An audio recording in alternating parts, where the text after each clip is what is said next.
Et alors on se demande tous pourquoi c'est si compliqué. Eh bien en fait tout se résume à une simple vérité.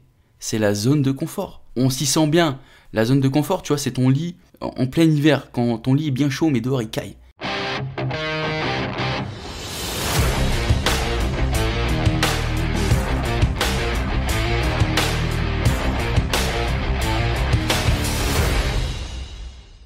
Bonjour et bienvenue tout le monde, bienvenue sur le tout nouvel épisode du Money Circle Talks. C'est Anthony et les amis, j'espère que vous avez la forme, que vous avez la pêche. Il fait extrêmement chaud, on est en plein été et franchement, là chez moi il fait genre 36-37, le soleil tape à plein régime sur la baie vitrée. Ça chauffe la maison, c'est un sauna, mais ça fait plaisir. Le soleil, c'est bon pour la santé. Et aujourd'hui les amis, un thème motivant, parce qu'on va parler de motivation. On va voir comment, déjà qu'est-ce que c'est la motivation vraiment, hein, parce que peut-être on n'arrive pas vraiment à expliquer c'est quoi la motivation, tu vois, et surtout comment est-ce qu'on peut faire pour la booster au maximum, cette motivation. Alors la motivation, pour moi en gros, elle se décompose en 4 parties. La première, c'est la confiance en soi. C'est un peu comme quand tu vas te retrouver devant un mur à escalader où t'as pas d'échelle, t'as pas de corde, t'as absolument rien. Rien du tout. Au début, ça va peut-être te sembler carrément impossible à escalader, parce que t'as pas de solution, t'as rien pour t'aider à grimper. Et bah ça va être pareil pour notre motivation, nos objectifs. Si quelque chose nous paraît trop difficile, bah tu vas perdre toute envie d'essayer. Et c'est pourquoi il y a certaines personnes qui ont des difficultés financières, bah elles ont du mal à s'en sortir. Parce qu'elles manquent de confiance en leurs capacités, ce qui va faire quoi ? Les empêcher, et même, je dirais, les empêcher même d'envisager une solution. Tellement ça va les matrixer. Deuxièmement, on va parler un petit peu de reprendre le contrôle. Vous vous souvenez quand votre mère vous disait de ranger votre chambre quand vous étiez gamin ? Je pense qu'on a tous eu droit à ça, tu vois. Anthony, va ranger ta chambre. Bah tu le faisais parce que t'étais juste obligé, tu vois. Ça te motivait pas vraiment d'aller ranger ta chambre. Tu le faisais parce que ta mère te l'avait dit. En gros, t'avais aucun contrôle sur la situation. T'avais pas le choix. Quand ta mère elle te disait va faire ça, ou ton père, hein, il disait va faire ça, bah t'allais le faire. Et quand on a du mal à voir le lien entre nos actions et les résultats souhaités, bah il est difficile de trouver la motivation pour agir. Tu vois, c'est un peu comme dans les jobs où tu te sens inaperçu si tu travailles mal, et pareil, tu passes inaperçu si tu travailles bien. Bah, c'est pas étonnant que dans ce genre de boîte, les employés sont pas très motivés. C'est dans ce genre de boîte où le turnover, il est au summum. Le troisième point, c'est l'élément de valeur. Vous avez vraiment besoin de voir un intérêt personnel ou une récompense à réaliser quelque chose. Si c'est pas le cas, pourquoi tu vas le faire ? C'est simple comme bonjour, tu vois. Si t'as aucun intérêt à faire quelque chose, pourquoi tu vas le faire ? Trouve-moi la motivation à faire un truc qui va rien t'apporter. Tout simple. Et enfin, un petit truc surprenant. On a tous envie de faire partie d'un groupe qui nous inspire et qui va nous motiver. Et vous savez, tu vois, c'est cette petite étincelle dans notre esprit quand tu vois, moi ça m'arrive souvent quand je fais des rencontres avec des investisseurs, des entrepreneurs, etc. Tu sais, t'as le truc là, t'es content, tu te sens dans ton élément, etc., etc. T'as cette petite étincelle dans ton esprit, tu vois, quand t'entends parler des gens qui sont passés de rien à la richesse.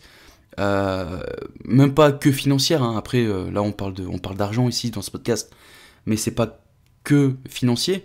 Tu peux parler avec des gens qui ont un charisme dingue, tu vois. Je connais un comment on peut dire, un coach sportif. Putain, le mec il en envoie, tu vois.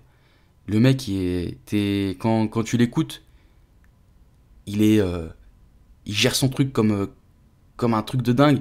Et tu vois, c'est kiffant de l'entendre parler, etc. Et donc on a envie, tu vois, d'être un peu comme eux, de s'associer à la réussite, etc.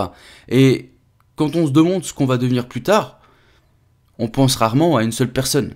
On va plutôt penser, c'est rare, tu vois, de te dire, ouais, ok, ouais, je vais devenir, j'ai envie de devenir lui. Tu vois, c'est rare. T'as plutôt envie de ressembler à un groupe de personnes ou à ressembler à un idéal de vie que t'as défini, tu vois. Et la motivation, bah, c'est tout ça combiné. Et pour être vraiment chargé en énergie, il faut que ces 4 éléments soient en place. C'est le moteur qui va te pousser à être plus discipliné et plus résilient. Maintenant, on se demande, on se demande tous, hein, où puis-je trouver cette énergie incroyable? Et bien en fait, il y a 2 sources d'énergie. 2 sources. La motivation externe et la motivation interne. La motivation externe, elle vient de facteurs extérieurs à toi. C'est quand tu te sens un peu moins fort, un peu moins confiant, un peu moins compétent pour réaliser tes rêves. Parfois, bah c'est aussi quand on va se dire « Ah, j'ai pas encore atteint la richesse, j'ai pas encore atteint assez pour vivre la vie que j'ai envie, tu vois. » C'est un peu comme si t'attends que quelque chose de l'extérieur va te donner le petit coup de pouce. Et de l'autre côté, on a la motivation interne. La motivation qui vient de l'intérieur de nous. C'est quand on se dit « Je veux ça, j'en ai besoin et je vais tout faire pour l'obtenir. » C'est une énergie qui vient vraiment de ta propre détermination. Et cette énergie interne, quand tu arrives à te motiver toi, bah, laisse tomber. Tu peux faire des miracles, tu vois.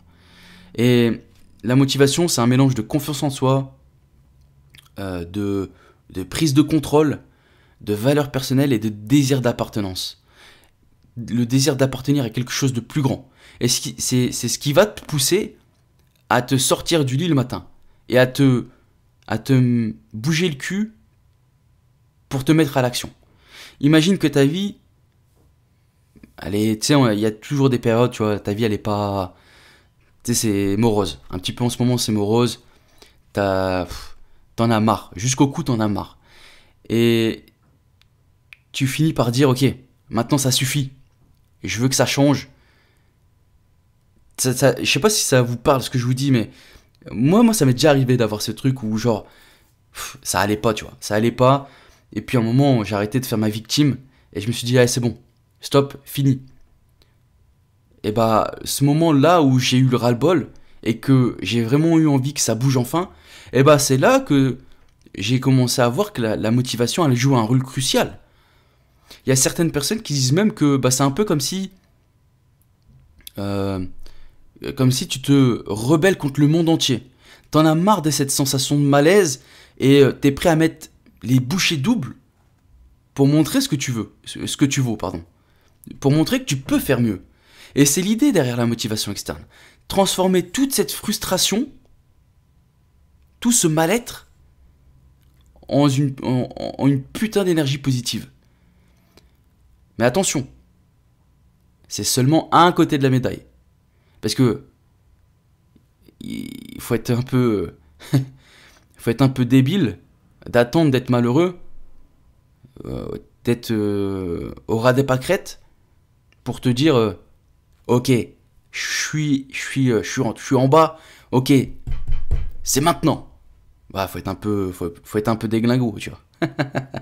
Et c'est là que la motivation interne elle rentre en jeu. C'est là que ça devient vraiment intéressant. Parce que contrairement à la motivation externe, celle-ci, elle vient de toi, elle vient de l'intérieur de toi. C'est ton esprit, c'est toi et toi. Tu vois, c'est comme après, je sais pas, peut-être que je vais passer pour un fou sur ce podcast, mais vous vous êtes déjà parlé. T'as déjà entendu cette voix dans ta tête qui, tu te dis ah ouais, ouais, ok, tac, tac, tac. Ou peut-être c'est moi, il faut que j'aille consulter. Mais tu vois, c'est ton toi intérieur. C'est quand tu prends consciemment la décision de changer les choses pour ton bien, sans que personne te pousse, sans que personne te le demande. Tu fais ça pour toi, parce que tu sais que c'est ce que tu dois faire. Et le hic, c'est quoi? c'est que la motivation interne, elle est bien plus profonde et plus durable que la motivation externe. Mais c'est aussi la plus difficile à trouver. Si t'as pas envie, tu vois, et je connais des gens, ils veulent pas se lever le matin, putain, c'est affligeant. T'as beau leur dire, leur montrer que c'est de la merde et qu'il faudrait qu'ils se lèvent, etc. Non, non. Tu vois, moi, ça m'arrive avec mon petit frère. Tu t'arrives pas à trouver le truc, tu vois, pour lui dire, tu gages du temps, tu vois. Si ça vient pas de lui-même, il le fera pas, tu vois. Et c'est la motivation interne, tu vois. Elle est dure à trouver. Et cette motivation, en fait, une fois, tu vois, elle va t'obliger à faire des choses pour toi-même. Elle va t'obliger à augmenter tes propres normes, à te confronter à des aspects de toi-même que t'aimes pas forcément. Et tout ça, ça nécessite de l'introspection, de regarder en vous-même avec honnêteté et de décider que tu vaux mieux que ça, tout simplement. Et en fin de compte, tu vois, pour exploiter cette motivation à fond, bah tu dois être honnête avec toi-même, tu dois surmonter la peur. Tu vois, il y a des gens, ils se voilent la face. T'as des gens, ils se mentent à eux-mêmes. Tu vois, ils mentent aux gens, mais en plus, c'est le pire, c'est qu'ils se mentent à eux-mêmes. Ils sont convaincus de trucs qui sont pas. Et donc, vous devez conquérir cette peur de l'honnêteté et arrêter tout simplement de vous mentir. Vous savez que vous pouvez faire mieux. Vous avez le potentiel, vous avez l'intelligence, vous avez les capacités. Et vous savez que ça ne sera pas probablement aussi difficile que ce que tu imagines. On commence tous par cette fameuse étape la plus difficile, qui est de se bouger le cul. Donc si tu crois en toi, si tu crois que ça en vaut la peine, bah let's go. Let's go. Et on va parler un peu de cette première étape, tu vois. On sait tous que c'est le plus compliqué, le fait de se lancer. On a tendance tous à attendre le moment idéal, tu vois. On l'attend depuis des lustres. Mais tu te rends compte que, bah en fait, ce moment, il arrive jamais. Ce moment, il arrive jamais parce que, simplement, tu restes dans ta zone de confort. Et ça, c'est le piège.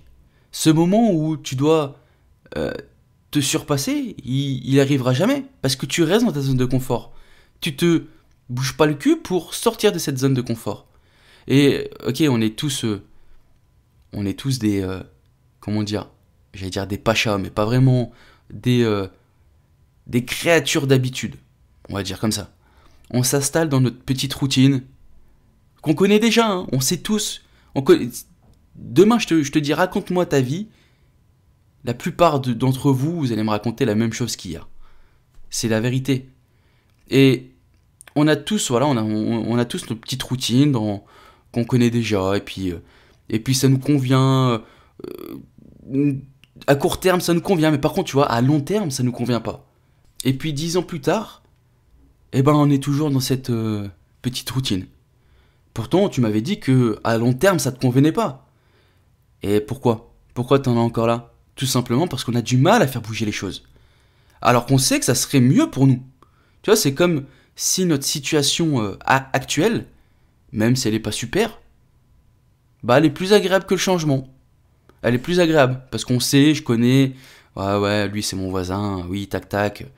Ah, tu vois, un truc rien à voir, mais je sais pas pourquoi ça me vient à l'esprit, mais nous, on envisage de quitter la France dans un futur moyen terme.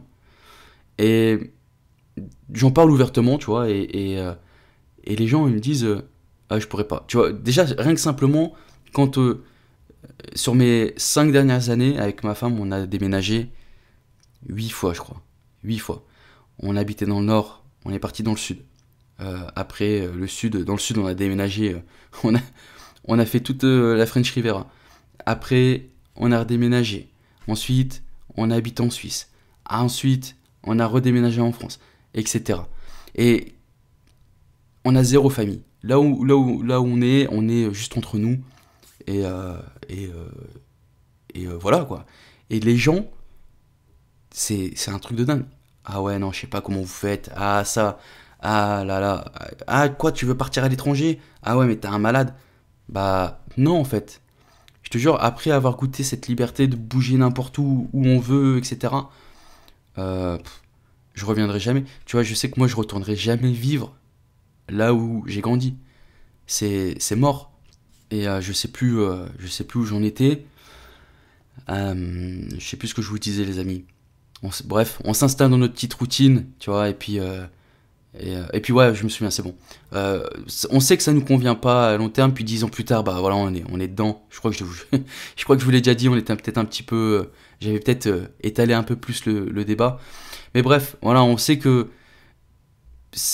le fait de quitter notre zone de confort, bah ça serait peut-être sur le coup pas très agréable, mais sur le long terme, quelque chose d'hyper bénéfique.